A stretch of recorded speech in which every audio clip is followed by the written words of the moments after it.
तो news one India का चुनावी रथ पहुंच चुका है मैनपुरी।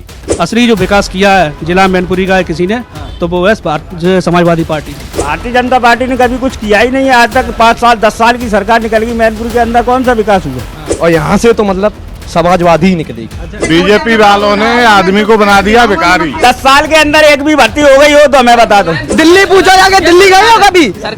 तो मैनपुरी के बाजार में हैं, दुकानदारों से भी बात कर रहे हैं और लोगों से भी बात कर रहे हैं और समझने की कोशिश कर रहे हैं कि आखिर यहाँ का मूड क्या है, यहाँ के मुद्दे क्या हैं। क्या डिम्पल यादव जो हैं वो यहाँ से एक बार फिर विजयी होंगी या फिर जयवीर सिंह कोई सेंधमारी करेंगे या फिर बीएसपी उम्मीदवार कोई तिगड़मबाजी कर सकते हैं, कोई खेल खराब कर सकते हैं। किसका करेंगे उसको भी समझेंगे। कुछ लोग भी हमारे साथ। क्या नाम सर आपका? अमित नाम है। अमित जी, क्या मैनपुरी में चल रहा है?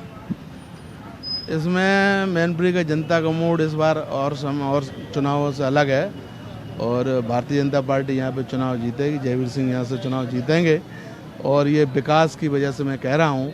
यहाँ पे जिस तरीके के परिवर्तन आए, जैसे उत्तर प्रदेश को एक्सप्रेस वे का शहर कहा जाने लगा, मैनपुरी में भी कई परियोजनाएं आई और यहाँ जिस तरीके के पहले गुंडागर्दी का जो माहौल था उनसे निजात मिली है। और शिक्षा के क्षेत्र में जो पहले यहाँ पे जो इंटर कॉलेज और ये सभी ये शिक्षा माफियाओं के केंद्र बने हुए थे और इस समय स्कूलों में पढ़ाई हो रही है और ये नकल का वो समाप्त हुआ है और उसमें शिक्षा का स्तर ऊपर हुआ। लेकिन चूंकि करीब 3 दशक करीब 28 साल से साइकिल चल रही है यहाँ पे, अब अचानक कैसे कमल खिल जाएगा? अचानक नहीं खिल जाएगा। जो पुनरावृत्ति पूर्व में ये होती रही हैं उनके कहीं ना कहीं भारतीय जनता पार्टी लगातार प्रयास उपचुनाव को छोड़ा जाए, जो जैसे माननीय मुलायम सिंह यादव का निधन हुआ था उस वजह से, वरना पूर्व में जब सपा और बसपा एक थे उसमें केवल सरकारी आंकड़े कहते हैं 90,000 वोट से ही उन्होंने जीत मिली थी। तो उस पीरियड में मानी बहुत नज़दीकी मुकाबले रहे। रामरेश जी भी करीबन 10,000 वोट से हारे, अशोक यादव बीजेपी के 10,000 वोट से हारे। जब कैंडिडेट ताकत हुआ है तो निश्चित ही हम लोग चुनाव बड़ा नेक टू नेक हुआ है और इस बार भी उसका प्रवर्तन देखने को मिला। मामला टाइट है।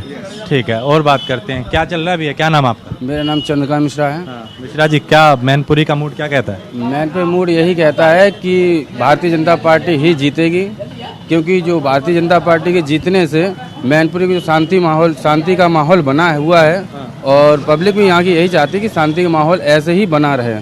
और जो जयवीर सिंह जी ने जो भी कार्य किए मैनपुरी के प्रति, वो बहुत ही सराहनीय कार्य किए। मैं उनको बधाई देना चाहता हूँ इसी बात को लेकर। ठीक है, तो देखिए गुंडागर्दी एक बड़ा फैक्टर बन रहा है कि गुंडागर्दी यहाँ से खत्म हुई है और वो इस चुनाव में हमने पीछे भी बात की लोगों से, वो भी इस बात का जिक्र कर रहे थे। यहाँ पे भी इस बात का जिक्र हो रहा है कि एक जो गुंडागर्दी थी वो खत्म हुई है, लेकिन उसका असर क्या है और बात करते हैं। क्या नाम भाई आपका और क्या चल रहा है विपिन जी? ये बढ़िया चल रहा है। क्या मुद्दा यहाँ का, क्या समस्या यहाँ की? और क्योंकि एक तरफ डिम्पल यादव, जयवीर सिंह, उधर बीएसपी ने भी यादव उम्मीदवार उतार दिया। सबसे बड़ा मुद्दा यहाँ पर बेरोजगारी और महंगाई का है, जो कि लोग जिस समय सिलेंडर 450 रुपये का आता था तो उस समय भारतीय जनता पार्टी के जो नेता थे वो सर पे सिलेंडर रख के घूमते थे और कहते थे कि ये सिलेंडर इतना महंगा हो गया है। लेकिन आज 1100 रुपये का सिलेंडर है, उस पर 200 रुपये केवल चुनाव की वजह से कम कर दिए गए हैं और चुनाव के बाद फिर इस पर 200-300 रुपये बढ़ेंगे और फिर महंगाई सिलेंडर भी 1200 रुपये पहुँचेगा। तो यानी अगर ये तो चलिए राष्ट्रीय एक समस्या है महंगाई का, और केंद्र में मोदी जी हैं, राज्य में योगी जी हैं, क्योंकि ये लोकसभा चुनाव है। मैनपुरी में डिम्पल यादव हैं, जयवीर सिंह हैं, किसका पलड़ा भारी है? जी डिम्पल भाभी का। डिम्पल भाभी का क्यों? क्योंकि उन्होंने यहाँ पर विकास किया है। उनके जो माननीय नेताजी, उनके ससुर जी थे, उन्होंने विकास किया है तो इसलिए उनका पलड़ा ज़्यादा भारी है। क्योंकि भारतीय जनता पार्टी ने यहाँ जिला मैनपुरी में छोड़ो किसी में कोई विकास नहीं किया है। सिर्फ चुनाव में आते हैं तो कागजों पर विकास दिखाई देता है। असली जो विकास किया है जिला मैनपुरी का है किसी ने, तो वो है समाजवादी पार्टी। अच्छा, पिछली बार चूंकि सहानुभूति फैक्टर था, एक मुलायम सिंह जी के निधन के बाद डिम्पल यादव यहाँ से लड़ी, वो चुनाव जीत गई। इस बार क्या वो फैक्टर अभी भी रहेगा या मुद्दे पे चुनाव होगा? नहीं, सहानुभूति वाली बात ही नहीं, यहाँ मुद्दे पे ही चुनाव होगा, इसलिए डिम्पल यादव जीतेंगे भारी मतों से। ठीक है, और लोग भी हैं, उनसे बात कर रहे हैं। क्या चल रहा है यहाँ? यहाँ तो समाजवादी पार्टी ही जीतेगी। समाजवादी पार्टी का गढ़ हमेशा से रहा है और यहाँ भारतीय जनता पार्टी ने कभी कुछ किया ही नहीं है आज तक। 5 साल 10 साल की सरकार निकल गई, मैनपुरी के अंदर कौन सा विकास हुआ? कह रहे यहाँ विकास नहीं हुआ? कोई विकास नहीं हुआ। इस बार कौन? इस बार समाजवादी पार्टी जीतेगी। डिम्पल यादव पहले भी वही थी? पहले से ज्यादा मतों से जीतेंगे। पहले से ज्यादा मतों से जीतेंगे। इस बार 4 लाख पार से जीतेंगे। इतना? हाँ, 4 लाख पार से जीतेगी समाजवादी पार्टी, डिम्पल भाभी। अच्छा, ऐसा क्यों कह रहे हैं? मतलब एक तो ये कि सपा का गढ़ रहा है, समाजवादी पार्टी जीतती रही है, इस बार भी क्या लगता है भाई? नहीं, ऐसा यहाँ पे गढ़ रिकॉर्ड खुद ही तोड़ेंगी। हाँ, पिछला रिकॉर्ड टूटेगा। और समय वो भाजपा ने क्या किया यहाँ पे? कुछ नहीं किया। वो जयवीर सिंह ने कहा था मंदिर का वो निर्माण करेंगे, कुछ किया? कुछ नहीं किया। पैसा था सब खा लिया। वो किला बनवाने कह रहे थे, वो भी नहीं बनवाया। कुछ नहीं किया, पत्ता साफ है भाजपा का। बेरोजगार घूम रहा है, कुछ काम नहीं है, और महंगाई इतनी है जो गरीब आदमी तेल, मतलब तेल में क्या डालडे में बना के खा रहा है सब्जी, और आटा, दूध, दही, घी, हर चीज पे जीएसटी।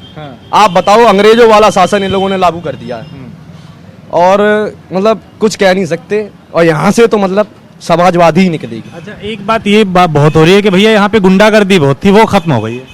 हाँ, गुंडागर्दी आप देखिए, सरेआम जमीनें कब्जे जा रही हैं अभी भी। हाँ, अभी भी।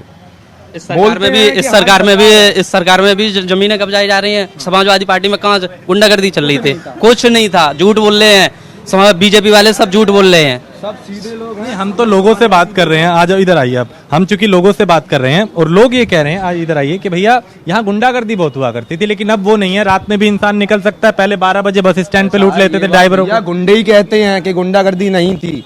गुंडागर्दी तब नहीं थी, अब ज्यादा गुंडागर्दी है। उन्होंने आप देखिए, कभी आम आदमी बन के जातिवाद कर दिया है। ठाकुर पंडित यादव कर दिए कि ठाकुर पंडित हो गए हैं, मतलब सपा, मतलब यादव हो गए हैं सपा, और ठाकुर हो गए हैं बीजेपी। तो मतलब आपसी में मतलब भाईचारा बन के नहीं, मतलब आपसी में लड़वा देते हैं। अच्छा, तो उधर बीएसपी ने भी तो यादव जी को उतार दिया, वोट कटेगा? तो वोट क्यों कटेगा? या जिसकी सरकार अच्छी होगी हम उसको वोट देंगे, जो रोजगार को खत्म कर देगा, जो काम करेगा हम उसको वोट देंगे। यहाँ कुछ विकास नहीं हुआ। हमारी सपा सरकार में देखिए आप, मैनपुरी में जितने हैं रोड सब 4 वे हैं, और आप देखिए बीजेपी आई, उसके बाद आपने देखा मैनपुरी में कुछ काम नहीं हुआ। केवल अभी चुनाव से पहले चौराहे बनवा दिए हैं, चौराहे पे वो लगवा दिए मूर्ति। बस मूर्ति, उसके अलावा कुछ काम नहीं हुआ। कुछ भी, माता रानी का मंदिर था अपना, शीतला माता का, वो बनवाने के लिए कहा था, वो भी नहीं बना। सर, माता रानी के पे तो ऑब्जेक्शन है, इसलिए माता रानी का कार्य रुक गया है। कुछ उनके किला के जाति संबंध की किया, जमीनी विवाद के चक्कर में रोक दिया गया है। अन्यथा काम तो उसका भी चालू है। बटेश्वर के लिए बोला कि नहीं बोला? बटेश्वर पे बनना कुछ नहीं होगा सर, हो रहा है ना। बटेश्वर तो आप देखो ना जाके अरे भाई, चुनाव कैसे हो रहे हैं? कुछ नहीं, चुनाव होता है तभी ये कुछ करते हैं, उसके बाद ये उससे पहले कुछ नहीं करते हैं। ये ऐसा कुछ नहीं है। चुनाव से मतलब ही नहीं। बटेश्वर के लिए बोला ना, जहाँ जमीनी विवाद नहीं है वहाँ बनना है ना मंदिर। बात मंदिर और मस्जिद के ऊपर चली जाती है। इस बात शिक्षा पे करिए। अब शिक्षा हमारी कहाँ से कहाँ पहुँच गई है? शिक्षा में आज हम पेपर कितने लीक हुए? 10 साल। ये तो मुलायम सिंह के शासन से स्टार्ट हुआ था नकल चलना। शायद आपको सबको अनुभव होगा, मुलायम सिंह के सरकार से नकल चलना यूपी में स्टार्ट हुआ था। टोटल फ्रॉड होता है। अभी देखिए आप, पुलिस, यूपी पुलिस का जो पेपर है वो लीक करा दिया गया। 60 लाख फॉर्म डलाता। यूपीएससी छोड़ो, ये बोर्ड की परीक्षा लीक करवा देते हैं, बोर्ड के पेपर लीक कराए, तो ये यूपीएससी के पेपर कहाँ से? पैसा है सब चुनाव में। ये कुछ नहीं है। जो चुनाव लीक हो गया उसका पेपर दोबारा होगा। लेकिन जो नकल वाली बात कर रहे हैं आप, शिक्षा वाली बात कर रहे हैं, जो मुलायम सिंह के शासन से स्टार्ट हुई थी नकलबाजी स्टार्ट, ये आप सबको पता है। सबको पता है कब से शिक्षा को खराब किया गया है, तो मुलायम सिंह जी ने किया गया है। अब इसमें आप बताइए, उनकी सरकार में पेपर लीक होते थे इतने? अरे क्यों नहीं होते? नहीं होते। जिनमें पेपर ही नहीं होते तो लीक क्या होंगे? उसमें तो वैसे ही तुम भर्ती। अरे आज भी आपने देखा होगा, 10 साल के अंदर अगर कोई एक भर्ती हो गई हो, 10 साल के अंदर एक भी भर्ती हो गई हो तो मैं बता दूं, मुलायम सिंह के शासन में सिर्फ और सिर्फ यादव भर्ती हुए थे, नहीं हुए थे। ये तो इतिहास उठा के देख लो। आप आज भी थाने में जा सकते हो। आप किसी भी युवा पूछ लीजिए, जा सकते हो। थाने की बात ही नहीं हो रही। जाता अगर 80% यादव होंगे तो 20% अदर कास्ट होगी। अभी आप चले जाओ, अरे 80% ठाकुर होंगे। शर्त लगा सकते हो आप भैया, चलो थाने में। यार मुलायम सिंह के शासन में हमेशा क्या चुनाव मैनपुरी में क्या चल रहा है? वो कह रहे हैं भैया नकल मुलायम सिंह के टाइम से बहुत चल रही थी, अभी तो पेपर लीक हो रहे हैं, ये सब बहस हो रही है। क्या चल रहा है, आप क्या कहेंगे? चुनाव अच्छा चल रहा है। अच्छा चल रहा है। हाँ। मुद्दा क्या है? मुद्दा कोई मुद्दा नहीं है। मुद्दा ये है जो आज की डेट में स्वतंत्र है, यहाँ यूपी अपनी हमारी स्वतंत्र चल रही है, कोई दिक्कत नहीं है यूपी में। इस सरकार में कोई दिक्कत नहीं है। सरकार बढ़िया चल रही है। सरकार अच्छी चल रही है, राशन भी अच्छा मिल रहा है आदमी को। जैसा किसी के पास पैसा नहीं है तो उसके लिए पैसा कुछ नहीं आ रहा, ये सब गलत है।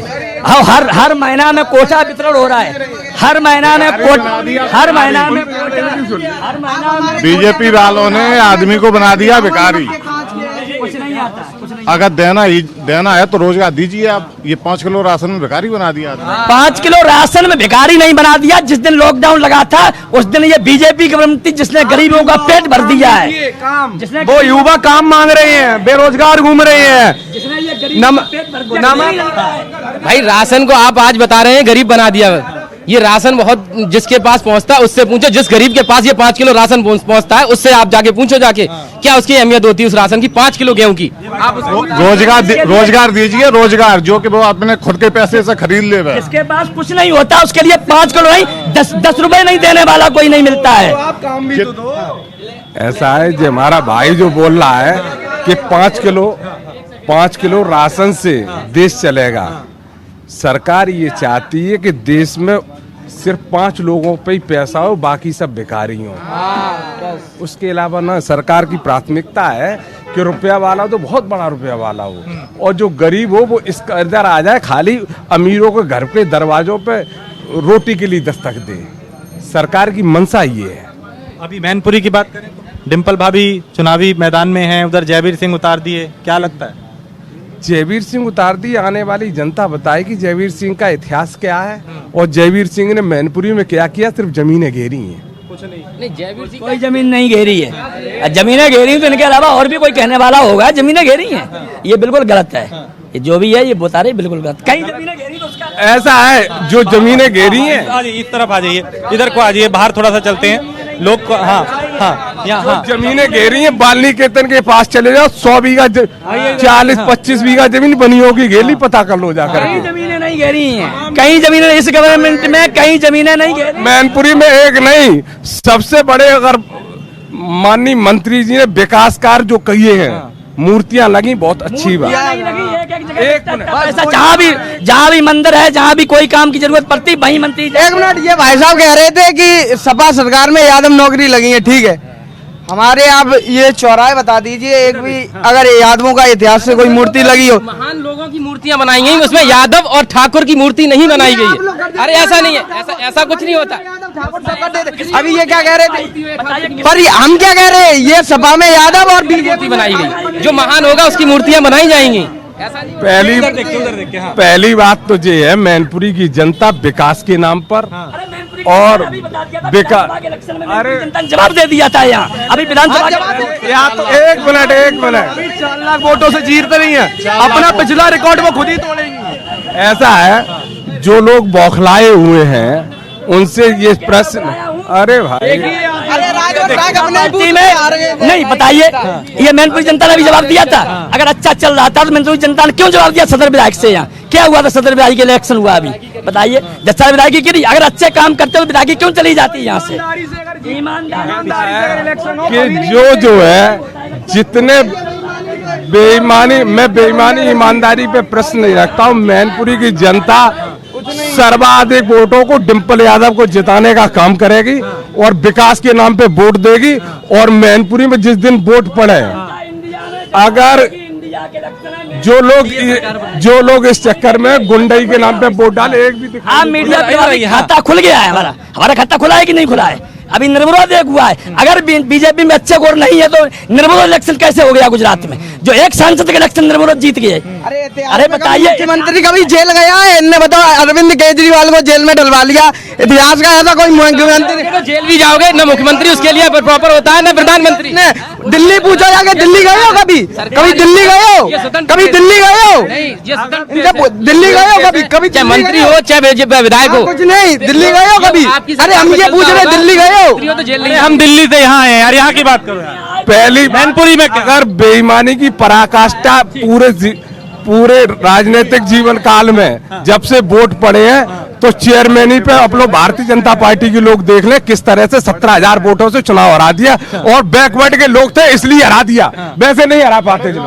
ठीक है, तो देखिए ये मैनपुरी के लोग हैं, अपने अपने मुद्दे, अपनी अपनी समस्या, अपने अपने उम्मीदवार और अपनी अपनी पसंद है, लेकिन चूंकि जनता जब वोट करेगी तब तय करेगी वो किसके साथ गई, किसके खिलाफ गई। अभी सबके अपने अपने दावे हैं। कुछ और लोगों से बात करेंगे, जानेंगे मैनपुरी का मूड क्या है।